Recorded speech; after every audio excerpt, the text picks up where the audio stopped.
بسم الله الرحمن الرحيم، والصلاة والسلام على أشرف الأنبياء والمرسلين نبينا محمد الهادي الأمين.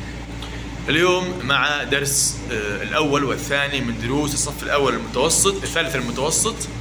الدرس الأول بعنوان الموقع، والدرس الثاني بعنوان مظاهر التضاريس، ومع بعض الأسئلة الهامة المحتمل بشكل كبير أنها تكون دائما في الاختبار الشهري أو الاختبار النهائي أو الأوراق العمل الضرورية بشكل مستمر.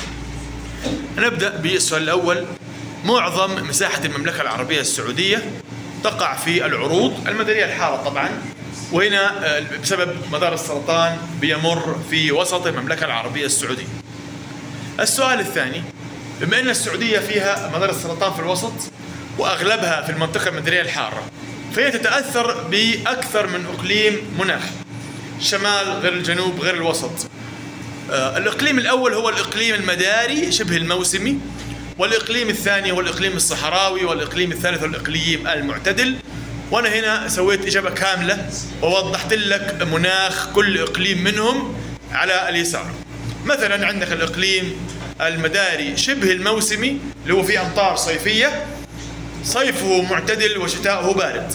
الإقليم الصحراوي معروف للجميع، حار وجاف جدا في الصيف، وفي الشتاء بيكون بارد ممطر أحيانا.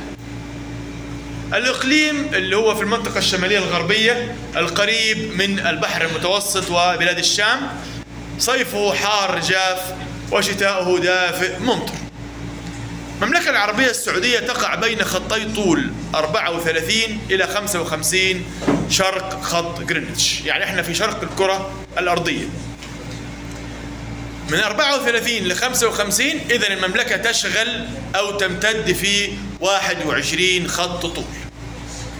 يمر مدار السرطان في وسط المملكة، وهو دائرة عرض رئيسية، وهذه معلومة سبق أن وضحناها وذكرناها. السؤال الخامس، أين تقع المملكة؟ تقع في الركن الجنوب الغربي من قارة آسيا.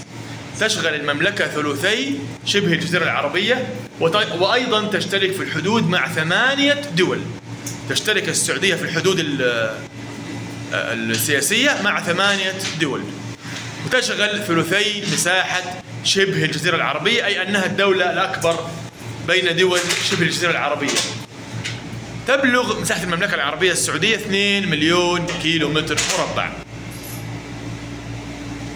علل أو فسر أو لماذا أو ما هي خصائص موقع المملكة العربية السعودية. هنبدأ دائما كما تعودنا بالكلمات المفتاحية لتوضيح الإجابة والحفظ السهل والسريع. تقع، تتوسط، تشرف، تحتوي. تقع في جنوب غرب آسيا، تتوسط قارة العالم القديم آسيا وأفريقيا وأوروبا، تحتوي على ثروات طبيعية هائلة مثل النفط والغاز والذهب. السؤال التاسع، عرف ما هي التضاريس. أشكال سطح الأرض. طبعا التضاريس هي اختصار لأشكال سطح الأرض. الأرض طبعا كلها بعضها سهلية وبعضها أرض منخفضة زي الأودية والواحات، بعضها تلال، بعضها هضاب، بعضها جبال. فكل هذه الأشكال نختصرها في كلمة واحدة وهي التضاريس. عرف الحرات. حرات هي صخور تتميز بلونها الأسود. هذه الصخور طبعا كانت نتيجة انفجار البراكين، وهذه البراكين طلعت من باطن الأرض، خرجت منها حمم بركانية تحولت بعدين إلى صخور لونها أسود، فهذه الحرات. فالتعريف هو الحرات هي طفوح بازلتية تكونت من حمم الصخور البركانية المنصهرة التي تدفقت من باطن الأرض من فوهات البراكين. السؤال رقم 11، يبلغ طول المرتفعات الغربية 1550 كيلومتر مربع، في حين طول السهول الغربية أو سهول تهامة 2400 كيلومتر. علل. تخلو السهول الشرقية اللي هو سهول الإحساء من الأودية، ما فيها أودية، بالرغم أنها غنية بالمياه الجوفية. ليه؟ لأن تغطيها الرمال في أجزاء كبيرة منها، وبالتحديد رمال الجافورة. سؤال رقم 13، طبعا احنا عارفين أن المرتفعات الغربية مقسمة 3 أجزاء. في الشمال جبال مدين، فالوسط جبال الحجاز، في الجنوب جبال السروات وهي الأكثر ارتفاعا، ومنها قمة السودة في أبها.